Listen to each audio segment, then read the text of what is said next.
So, good morning, everybody. Day 3 of our session. Day 3. Wow, what a great day it was yesterday. I just so appreciate Sesshin so much. All kinds of things have been coming up, right? Which is what happens during Sesshin. And it's great to have new people. New people, Sophia, an old person, Tilan, which we haven't seen for a while, but right. And all of you online, it's great to sit with all of you. Yay, Karen is on here. Come to a Dharma talk. All right, Dan and Jackie, and of course, Robert and Anne, who was here yesterday. She lives far away. So I'm going to start off with a koan from the Hidden Lamp, my favorite, because all of the, this is about stories from 25 centuries of awakened women. Yeah. All right, so this one is called Chen's Mountain Flowers, which I have talked about before, but I really, koans are great to go back to because every time you look at it, you get something different from koans. So this one is China, 7th to the 9th century, somewhere in between there. Chen was a laywoman who traveled far and wide, visiting famous masters. After she realized enlightenment, she composed the following verse. Up on the high slopes, I see only old woodcutters. Everyone has the spirit of the knife and the axe. How can they see the mountain flowers reflected in the water? Glorious red. That's the verse she composed. Up on the high slopes, I see only old woodcutters. Everyone has the spirit of the knife and the axe.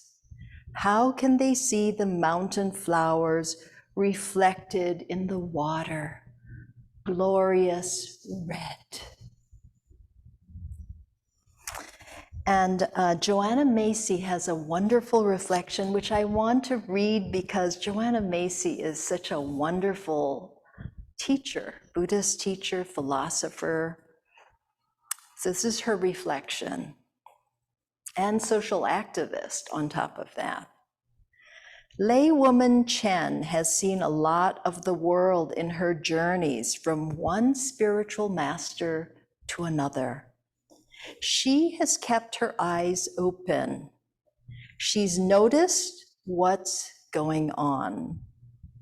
Even up on the high slopes where the trees grow sparse and vegetation thins out, she sees what people are up to, busily hacking away at anything that can serve as fuel. The old woodcutters are only doing what's been done for generations, taking from earth whatever can be used. They've grown so accustomed to sawing and chopping, it's how they define themselves and their purpose for existence. Their tools, knife and axe, shape their perceptions, direct their movements, become, in a sense, who they are.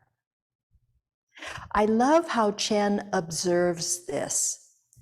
I am moved that her quest for enlightenment has not closed her eyes to what is being done in and to the workaday world. It still summons her attention even after she fully realizes enlightenment. I appreciate this because my attention too is so preoccupied with what we collectively are doing to our world. I cannot drive it from my mind. My spiritual practice calls me to come to terms with the destruction we humans are causing. I wouldn't want an enlightenment that would keep me from knowing and feeling the ways our actions are unraveling the very web of life. I want to be present to the suffering that comes with the spirit of the knife and the axe. The spirit of bulldozer and chainsaw, of deep sea drilling and mountaintop removal, of factory farms and genetically modified seeds. There are different ways of responding to this hacking away, and my customary response is one of outrage and opposition. I want to make these actions stop. And in order to stop them, I'm ready to harangue those involved, to shame them and show them how wrong they are, and try to take away their tools and their funding. I don't think to aim for anything more. And indeed, outrage and opposition do save some mountain flowers. How different is Chen's response? Instead of staying riveted on what the woodcutters are doing, her mind turns to what they are missing. The mountain flowers are right there in full view. The blossoms are real and red, glorious to behold. See how the water repeats them in its quivering mirror. Chen returns us to our senses, and that is what she wishes for the woodcutters, to see and feel the life around them.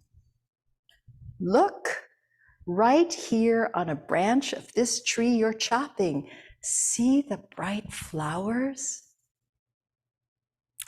As she snaps them awake from their habitual behavior, the world comes into focus. That's the kind of stopping she aims for. That's the kind of stopping where one comes back to oneself. And oneself is the place where real change can occur. Coming back to oneself. That's the place where real change can occur. All right, so, we always say, well, I always say anyway, in Sesshin, it's a way to come back to ourselves.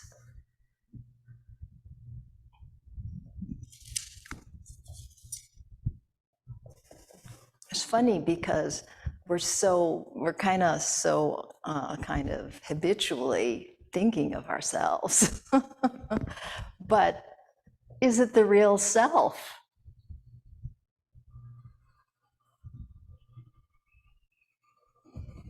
Yeah, what is the real self? Good question to ask. So here we are sitting hard, right? Really doing hard work, even though it looks like we're doing nothing. And actually, we're giving ourselves permission to do nothing and just sit, which is hard, but so important. And we're sitting, Michael Shikan is in the basement. He's working hard too. It's his last week before becoming fully empowered as a Zen teacher, as a sensei. So we're all supporting each other. He's supporting us, we're supporting him. It's all deeply interconnected.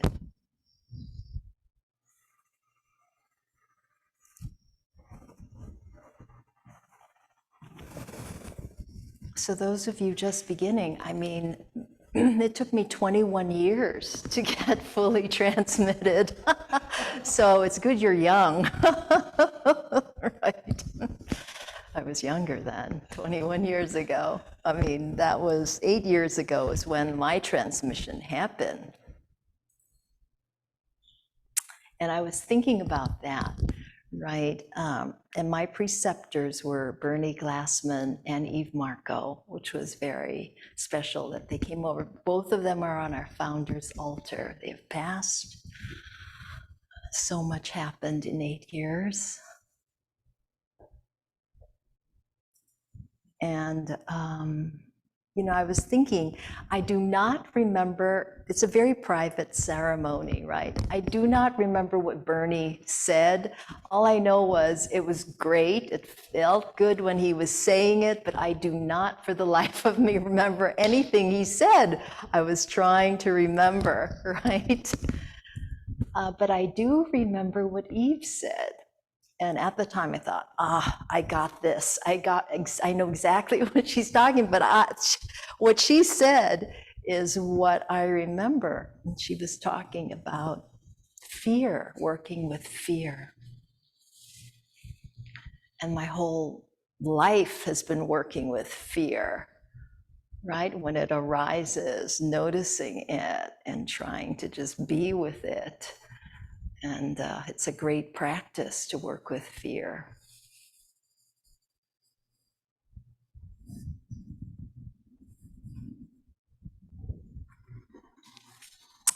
Yes, everyone has the spirit of the knife and the axe. Okay, I know all about this too. I have that mindset myself, right? What is this about? It's a fixed kind of mindset. You can kind of get into it, right? It's doing, right? Always got to be doing something. That's productive. Moving forward, never backwards. If you're going backwards, oh my God, the world's going to come to an end. Right? Taking.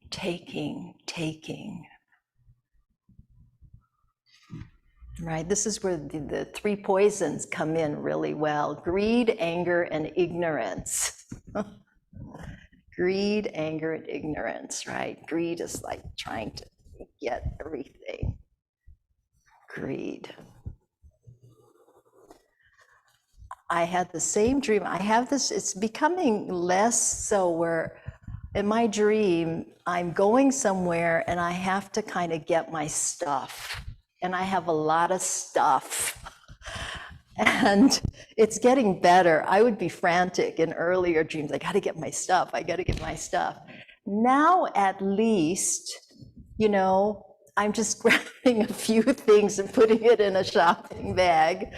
Like, oh yeah, my underwear's there. Oh yeah, there's new underwear for Roshi. Okay, yeah, I need that. And then seeing a box of lamps and vases that were broken and thinking, oh, good thing they're broken. I don't have to take any of that. I think I'm progressing somehow. Really trying to work with stuff, right? We're always trying to acquire stuff. Can't take it with us. Right. So anyway, to me, this is the spirit of the knife and the axe, right? You're so busy. Time is money. Time is money. Put the land to use. You can't just have open space. Got to see it being productive. We got to put hotels on it. We got to put buildings on it. Open space, what a waste. The spirit of the knife and the axe. And then we kind of forget about everything that's going around us, right? I'm a karma type person. I get really focused on the task I'm doing, and I totally forget about everything. Some of that is good. You got to get things done, but then you're kind of missing a lot as well. So Bernie and Eve's, mostly was Bernie's vision, and Eve, was there, helped with these bearing witness retreats, which is about bearing witness to shadows. Usually we don't like to see shadows. We're really good at avoiding them, in fact, and distracting ourselves about these shadows. But people who bear witness, like the Zen peacemakers, they are purposefully going to places that have shadows, and they are bearing witness to what happened there. And they are some of the most open-hearted people that I have met. So at the Native American Bearing Witness Retreat, right, we met Native American elders, which right there is something, to meet someone from a different culture than you and to be open to their experience. So it's not all about you. And I myself, even as not so long ago, 7 years ago, had all kinds of ideas, fixed ideas about Native Americans,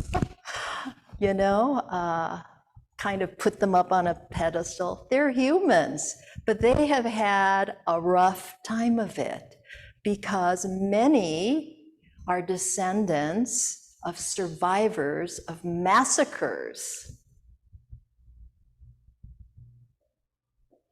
of human ignorance and cruelty.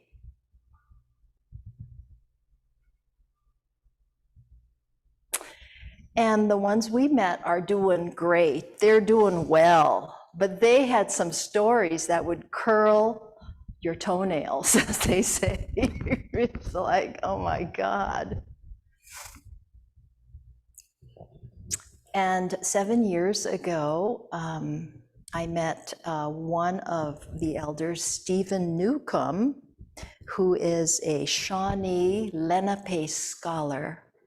And he has spent 30 years researching and found the Catholic papal bull, like an edict that came out in the 15th century that gave permission to any Catholic, I guess in those days, who came upon an unchristian land full of heathens, that they had the right to claim it as theirs, right? For Portugal and Spain in particular.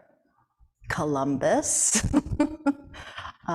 who else? Vasco da Gama, Ponce de Leon, right?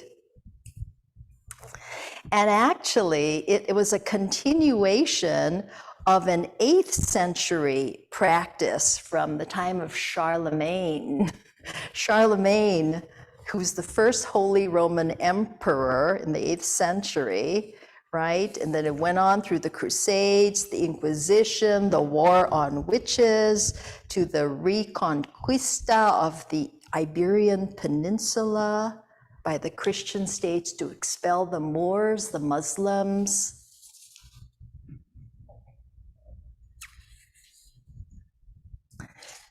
And this doctrine of discovery, which Stephen Newcomb calls the doctrine of domination, right, was in 1823 was used in a legal formulation of a Supreme Court case that defines international property law today. It's still used. It's used by multinational corporations and nation states in their extraction of resources in indigenous territories around the world. You got to get those natural resources. And what was really wonderful to see was that there are many religious communities who have repudiated this doctrine of discovery. I saw the Anglican Church of Canada, the Christian Church, Disciples of Christ in the US and Canada, Community of Christ, Evangelical Covenant Church, Episcopal Church USA, yay, Evangelical Lutheran Church, the Friends, the Quakers, they're always really good about this, the Mennonites, the Presbyterian Church of the USA and Canada,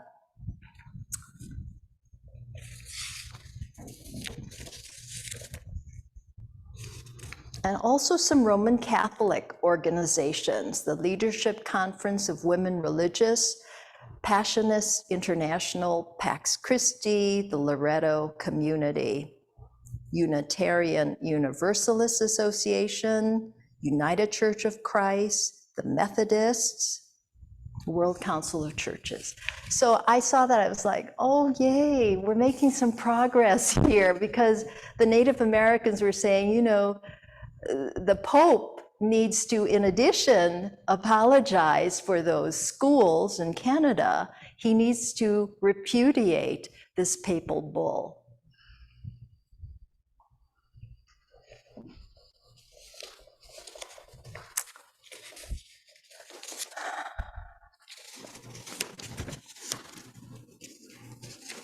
So these bearing witness retreats, right, were created by Bernie. He was trying to see how could we all see the oneness of life?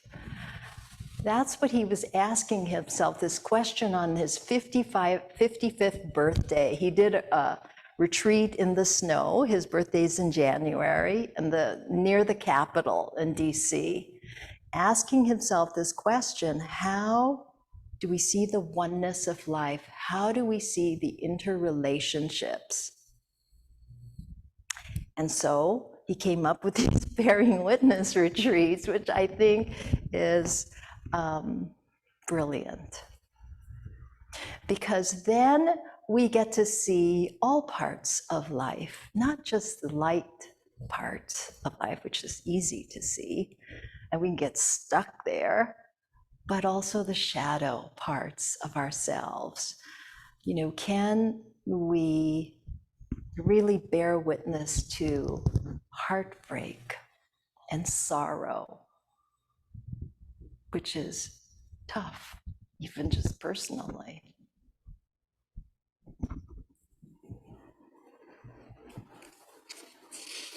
So they developed these 3 tenets, which we practice here, the 3 tenets of a Zen peacemaker, right?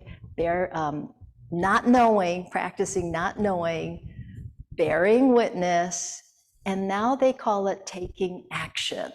But it's based on this understanding that it's some kind of caring action that will arise. Not knowing, which is letting go of fixed ideas about yourself, others, and the universe. Right? If you are in conflict with somebody and you have a fixed idea that that person will never change, do you think you're going to get anywhere in your conflict? I think you're going to be kind of stuck. So what would happen if you dropped those fixed ideas? That's practicing not knowing. Really dropping it. You know, that's why we practice sitting. We're practicing dropping all these thoughts and ideas that come up in our head constantly, right? We're practicing letting them go, letting them go, letting them go. This is practicing not knowing on your chair or your cushion, the basic tenet here, not knowing.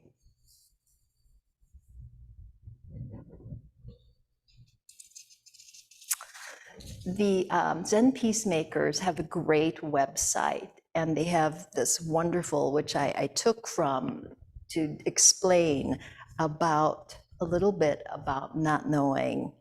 It's saying, right, things are always continually in flux, right? This is a basic law, impermanence. It's actually always unstable.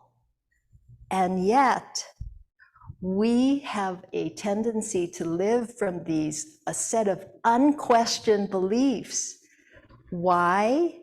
Because it makes us feel like things are solid, it's going to stay this way always. It gives us some kind of stability. And yet, things are always in flux. We don't know what's really going to happen next.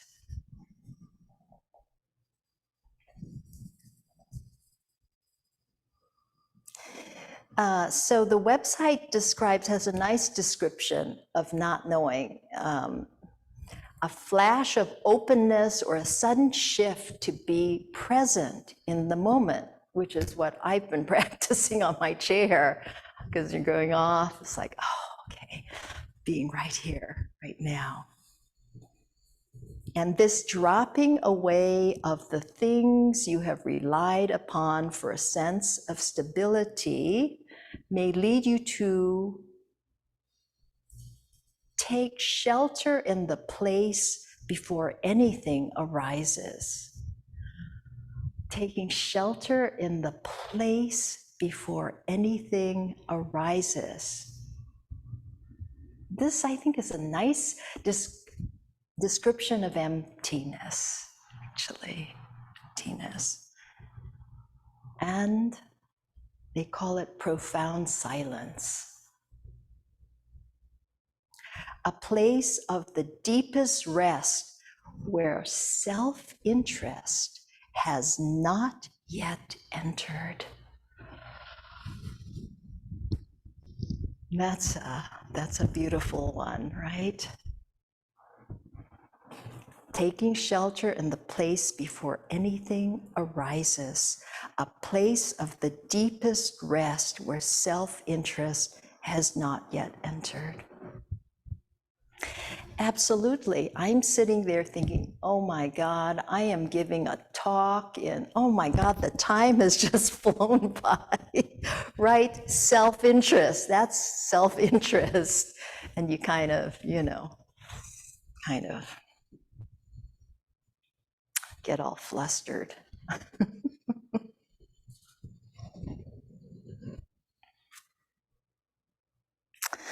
So it's, they're saying that this place is not a void. It's not a void, but rather a darkness where things are not yet differentiated or seen. And so you can become like an empty vessel here. And an empty vessel refuses nothing and receives everything that's coming at it from all directions. That's a practice.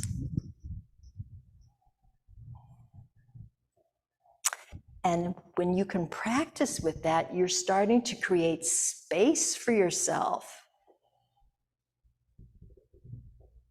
So you can accommodate your own reactivity and the points of views of others.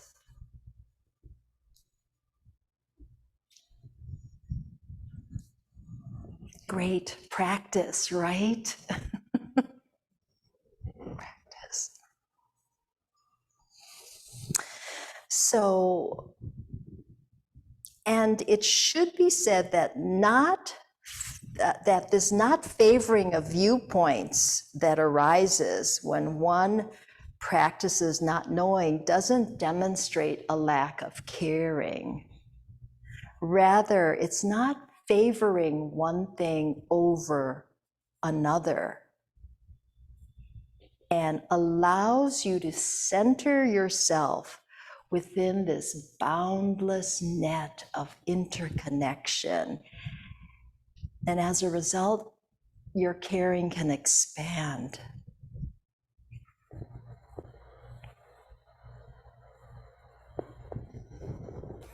So when you realize that life itself excludes nothing, then practicing with this not knowing over time will help you become more aware of what you choose to let in and open to what you had previously excluded.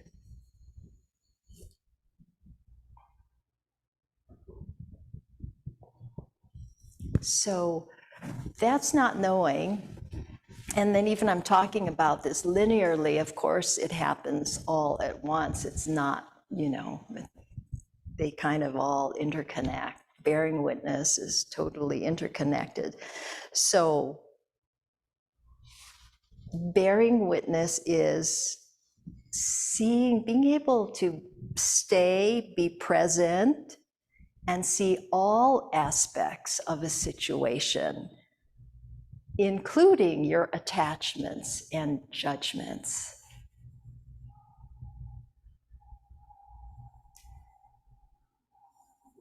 I have certain attachments, I know that. Like, I like it when everybody eats together. I just do. It's an attachment I have. I don't know, maybe it's I don't know what it is, but in Sesshin, usually we do things all together. So I miss all of you not eating with you. And I know it's an attachment, so I can let it go. I see it. Okay, I'm going to let it go.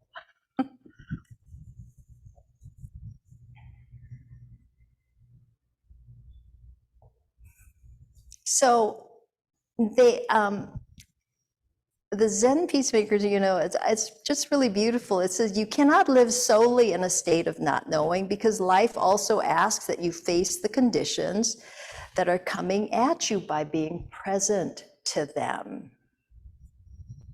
And bearing witness is just being present to whatever it is and meeting it just as it is, without, a lot of projections or, your thoughts about it.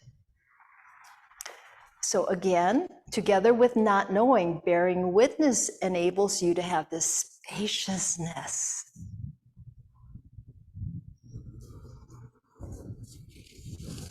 And being present to things that you thought you never could be present to. Like going to Auschwitz the first time. I was like, why am I going to Auschwitz? I don't know, but okay, I'm here. Ah.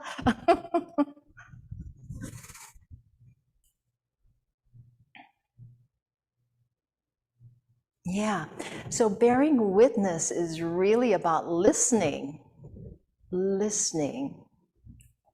internally and to others. And if you can listen to other people's points of view, you can see maybe a more nuanced picture of the situation to emerge.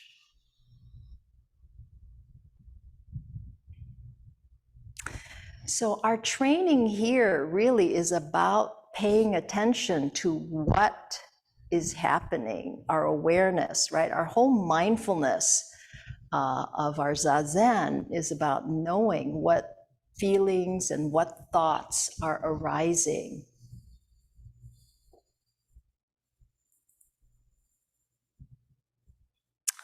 So as your awareness strengthens and you begin to experience this spaciousness and stability, then you can see that you have a choice in your response to what is arising.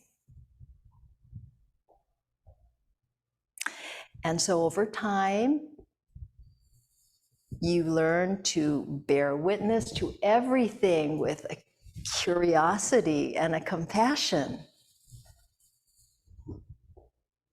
attitude, curious and compassionate attitude. And at the same time, this does not mean repressing strong emotions that arise or stopping your escape into the story drama, but just being aware of what you are choosing to feed, right? That Indian story about, right, the demons in your heart, and whichever one you choose to feed will become stronger.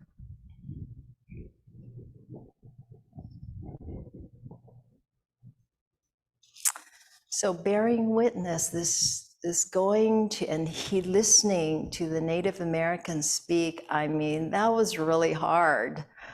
You know, talking about the Wounded Knee massacre. So many of a lot of descendants of survivors. And one woman, she's a Native American elder, is also a social worker. So she was the one that says, you know, this trauma is passed down in the DNA, right? Generation after generation. So if it's in your DNA, all the more important to be able to know what is going on when it arises.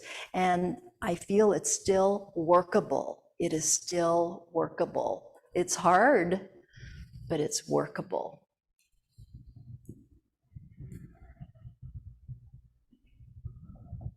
So yeah, it's not a passive thing, bearing witness. You are actively engaged and embodied as you bear witness to emotions here, listening, actively engaged. And sometimes what do they call spiritual bypassing, right? You kind of sedate through different spiritual practices, right? Flattening rather than stimulating emotions, right? So holding to this center when you bear witness is not about becoming a spiritual zombie, right? It's about being fully alive and living your humanity, whatever it is, good or bad, whatever you consider good or bad, and then you can let those, judgments go, see them arise and let them go. It's all grist for the mill. So then the third tenet is taking action. And so it's impossible to know what the action is going to be in any situation. But the underlying intention is that the action is a caring action which serves everyone and everything, including you, in the situation. And sometimes the action could be as simple as just continuing with the first two tenets of practicing not knowing and bearing witness. Because the very practice of these three tenets is a caring action. It's a compassionate action.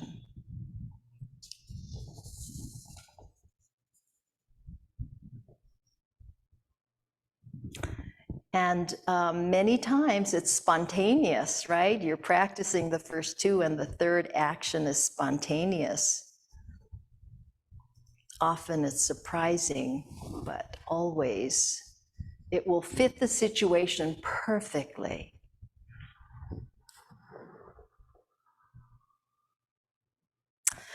So taking this backward step, that's what we're doing here in Sesshin. We are taking a backward step again and again, acknowledging what's going on here. What's really going on here? Well, I don't know. I'll just sit. I'll just sit and see. I'll be patient, right? This is the Bodhisattva paramita, a practice of patience. And it is building resiliency.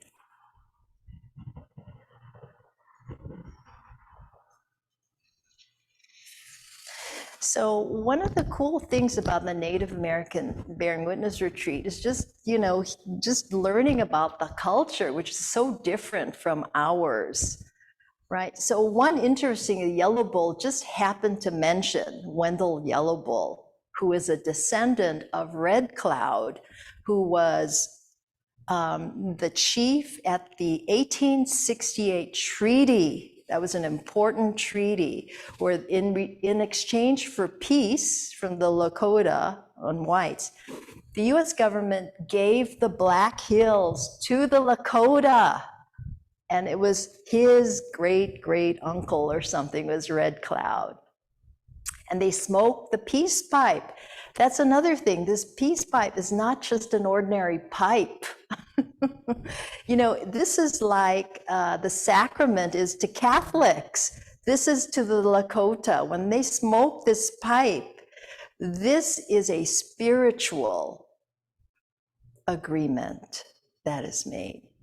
And whoever does not keep to their end of their agreement will face spiritual retribution.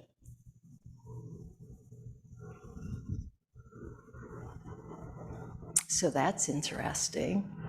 Are we facing spiritual retribution now?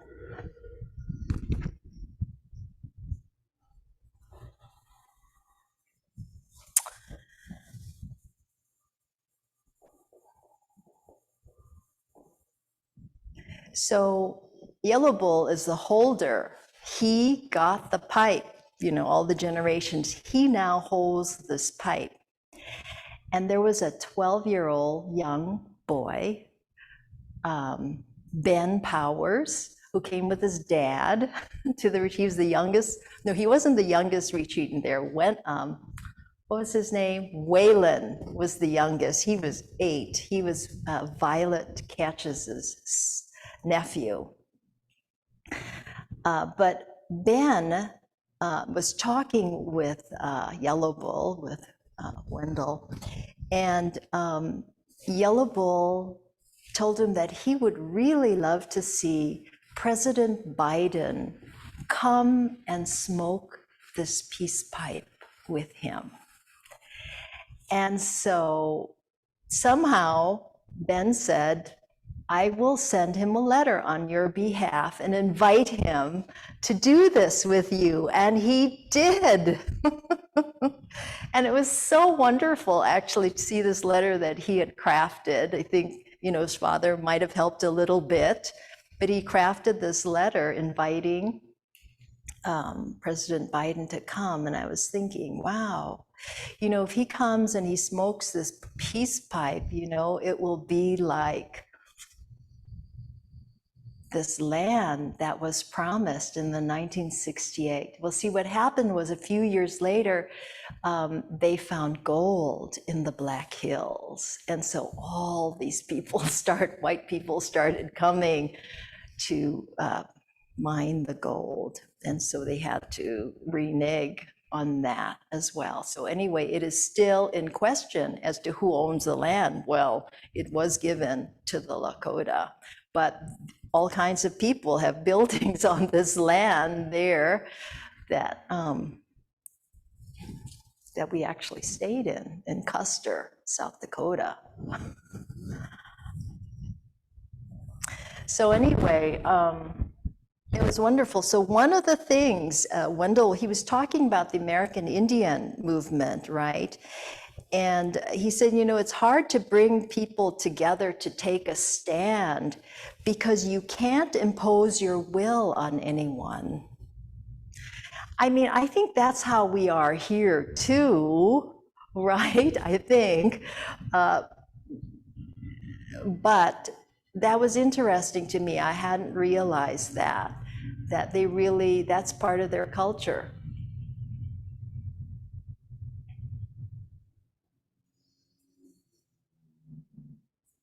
Right?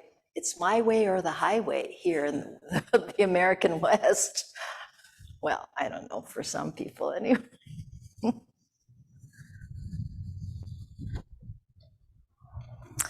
So the other thing that I was reading about was, oh my gosh, okay, was of course the slaughter of the buffalo. And the reason that the Americans did this was because they wanted to cut off the supply line for Native Americans. They were self-sustainable with the buffalo, and they didn't kill indiscriminately just when they needed food. And then they used everything of the buffalo, everything in their life. And so it was really hard to read about, you know, this was the policy, the national policy is to kill all the buffalo so they could get a handle on the Indian problem and have them go to the reservations, be dependent on the US. And that caused a lot of problems because of greed and corruption, that they would not get what they were promised. So anyway, I think I'm going to end for there, and we'll continue on Friday. But we've got like 10 minutes, and so I wanted to open for questions or comments.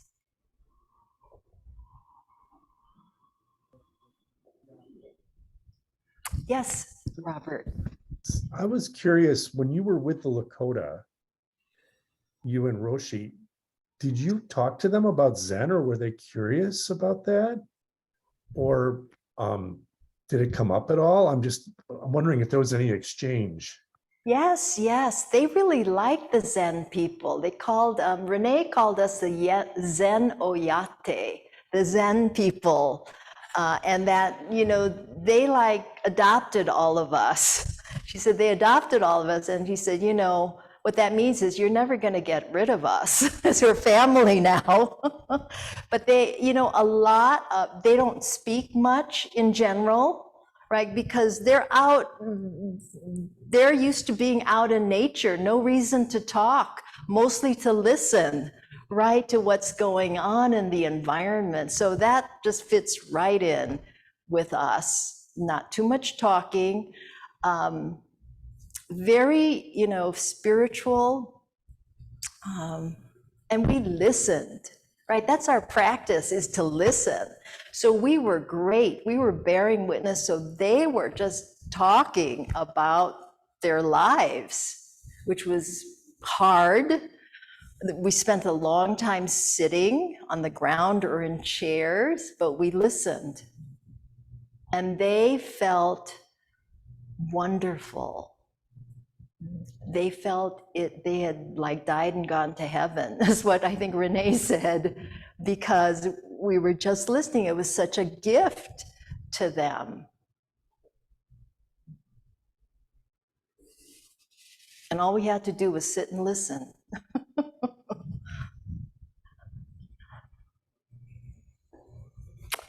Oh, wait, hold on, Sophia. Let's get a microphone. Ooh. Robert, Wait, hold on. Sophia has a question. All right, you'll be next.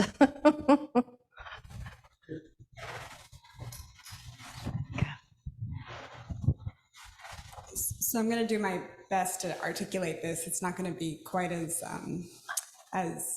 nice to hear as everything you said, but in terms of how to this bearing witness process, because I feel like that's something. So I work as a physician in the ER, and bearing witness is like something I have to do every day. And trying to kind of come to terms with how you function within such suffering and not either be like calloused by it or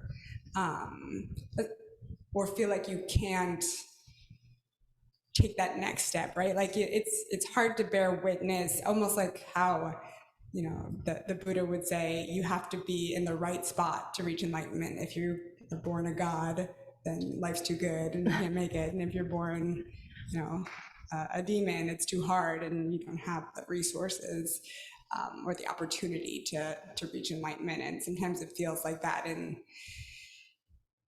the trenches of bearing witness, where you're like, I really want to bear witness. I want to understand that like things just aren't fair and maybe that's okay. But within a context of a rule book where they don't want you to do that, or it's not easy to do that. I don't know if that was easy, if that was a clear question or not, but kind of when you're in it, like when you're not just a visitor. Right. Well, we have a process here that Roshi teaches called the grace process, which is a wonderful way to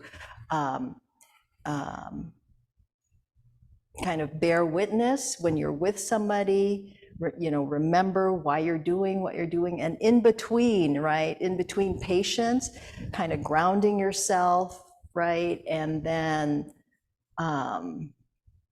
it's a whole grace process that Roshi can talk more about, but it's a wonderful way so that you would be like clear for the next, because you'll probably see patients like this, right? Sometimes, right? Yeah, and how do you stay grounded?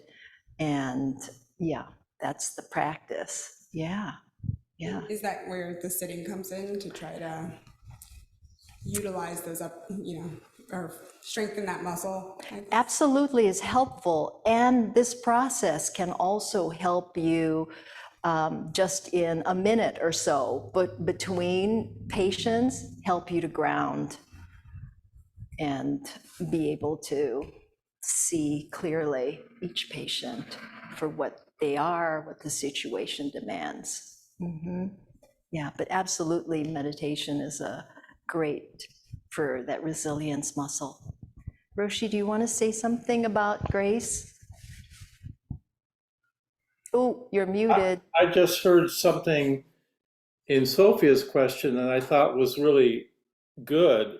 What I heard you asking, Sophia, was how do you do this practice when you're in a system or an organization that's systemically unjust in some way? Is that what you were asking? Yeah, and kind of how the system doesn't really allow you to do it. Like you really have to go out of your way to do it, and just kind of feeling like you're not Yeah. good. Are you working in a hospital? I'm at Cook County. Oh my, that's a big system. Yeah. Well, there's no easy answer here. But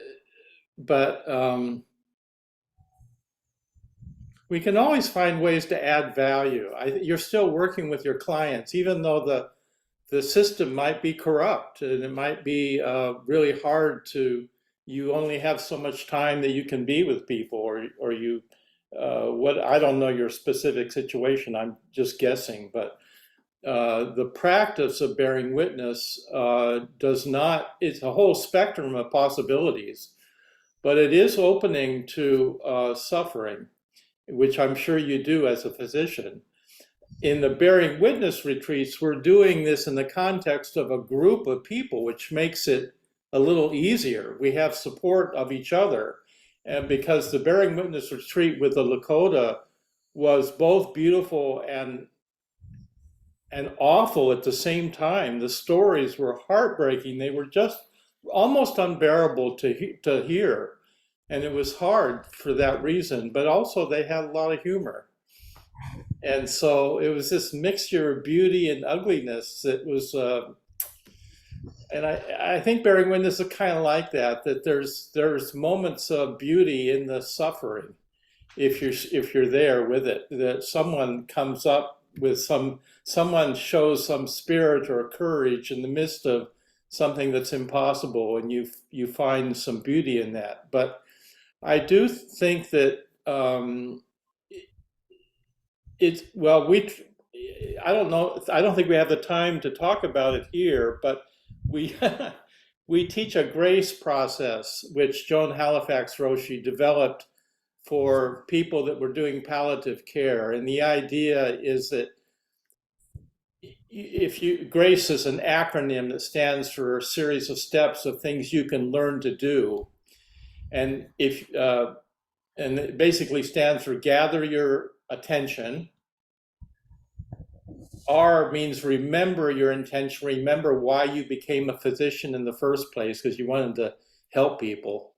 And maybe you're having a bad day and you're, feeling kind of yucky, but you remember when you started, how the enthusiasm and the ideals you had, and you're in the midst of this system that's making it very hard to remember that. And then the A stands for attuning both to yourself and to the patient or to the person you're working with.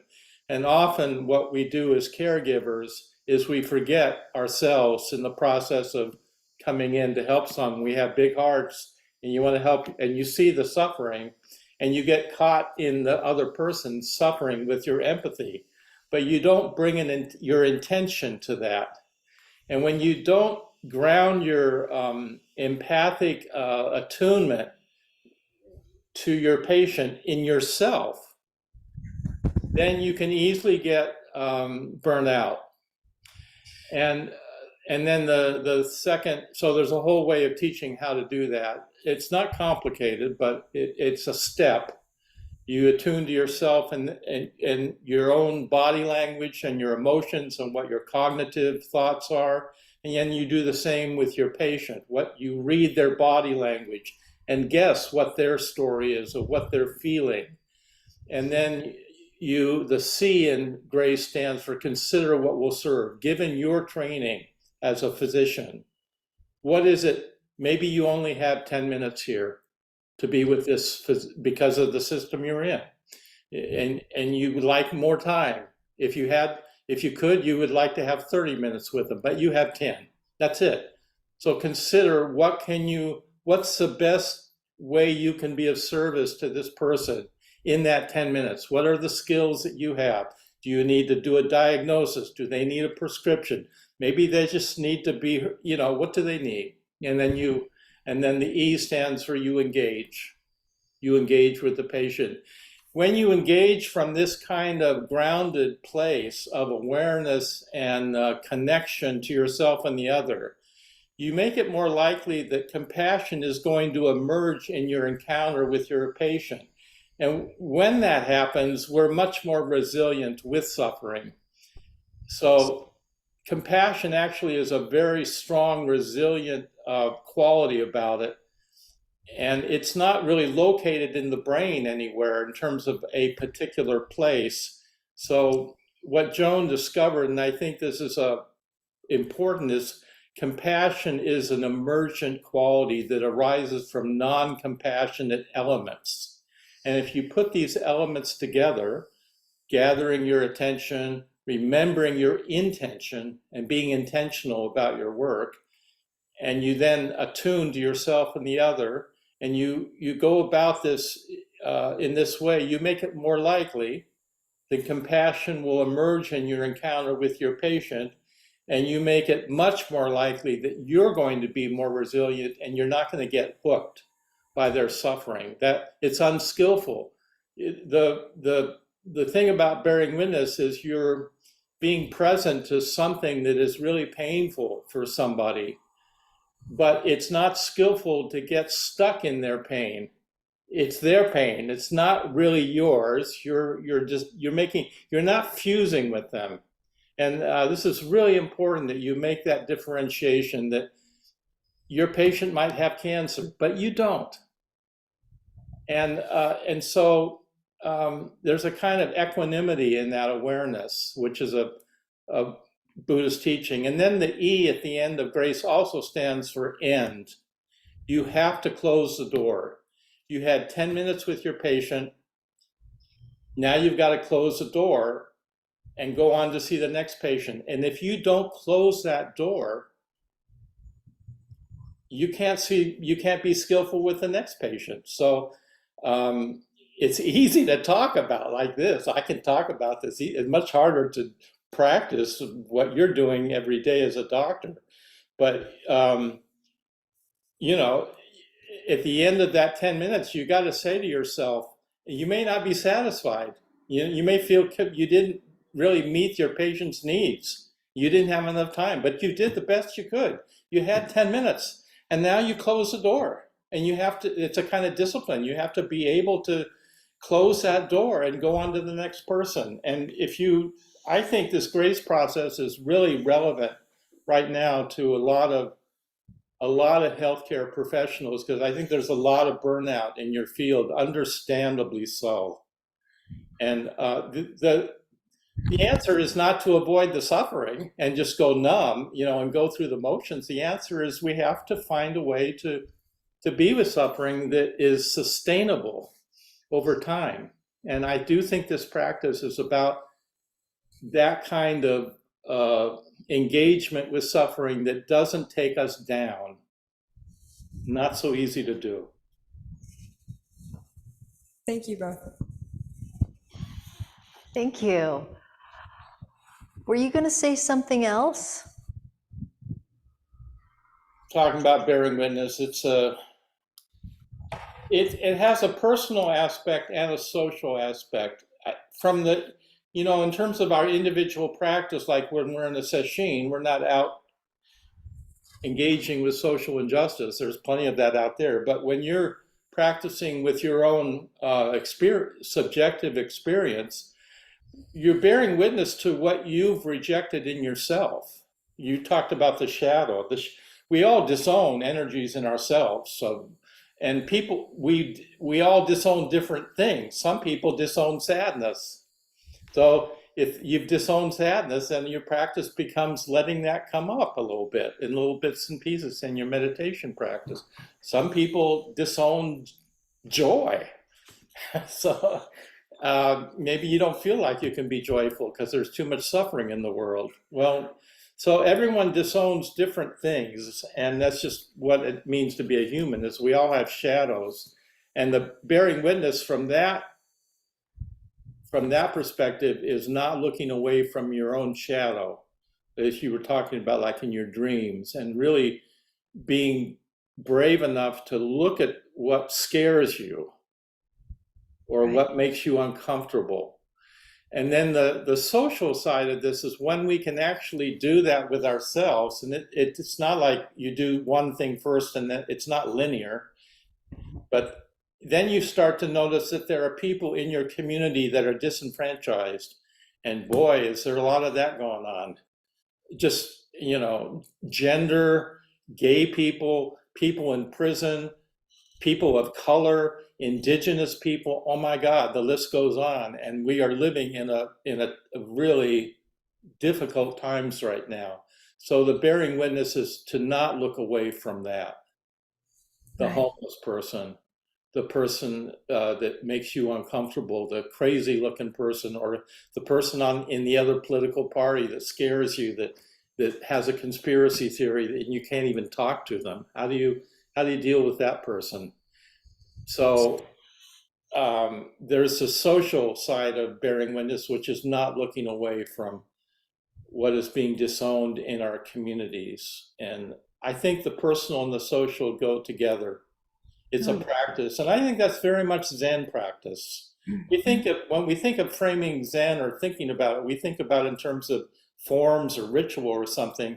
I think Bernie was trying to get to the heart of what Zen practice is in the three tenets: not knowing, bearing witness. And then what comes out of this not knowing and bearing witness is compassion, is loving action. You find that you have resources within yourself, that you have basic goodness and sanity, and you can actually do something because you're practicing not knowing and bearing witness, you're more likely to be able to actually respond skillfully to a situation. I think that's essentially what Zen practice is how to live, how to reduce suffering in the world, in ourselves and with others. Yeah, I mean, we could, you can get all lost in esoteric things about Zen, but I don't think that's the point. Right, right. Zen. What is Zen? An appropriate response. Yeah. Yes. Okay, I'm sorry I talked so much. No, I did ask you.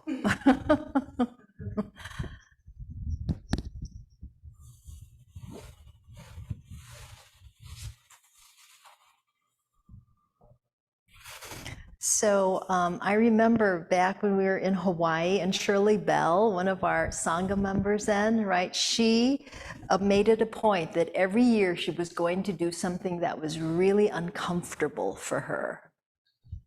Like go on a street retreat, for example, like go to Auschwitz or go to something, that you wouldn't normally do because, of course you want to be safe, but there are a lot of things, right, that we are uncomfortable with. Talking to somebody. Yeah, Bernie had this idea of bearing witness retreat being a plunge. Like Right. when you go to Auschwitz, that's a plunge. You go with all kinds of ideas, and then you get there, and it just hits you smack in the face, and it's A plunge into the unknown. the time you do a sesshin, it's a plunge. You have no idea what to expect. It's scary as hell. You don't know what's coming next, Yeah. and you have pain in your legs, and you don't know when they're going to hit the bell or what's going to. That's a plunge, and Yep. the thing about a plunge is you're forced to be in a situation that you can't control, and it's uncomfortable, and out of that discomfort comes some spark of some tenderness and open-heartedness comes out of that kind of. That's why the Zen peacemakers are so open-hearted, because they have the courage to be in these difficult situations, and out of that discomfort comes life, comes open hearts. That's been my experience anyway. And mine as well. Yeah. Yeah. If you've been with someone that's dying, you know what this is like. When you walk away from them, you've been enlivened by being with close, intimate with death. It enlivens you in a way, and I think this is very much what Zen practice is about: is realizing that we can have the courage to face the suffering in life and be held up through it. There's something that can open us in that process, and then life is beautiful and sad and ugly all together.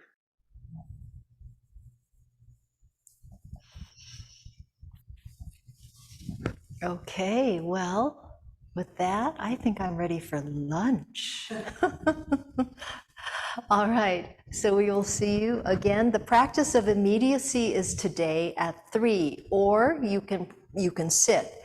But I think everybody online knows about the practice of immediacy, and I think Sophia is the only one who will talk about that, okay? But basically it's practicing not knowing and doing art with whatever is coming up. But we can talk more about that.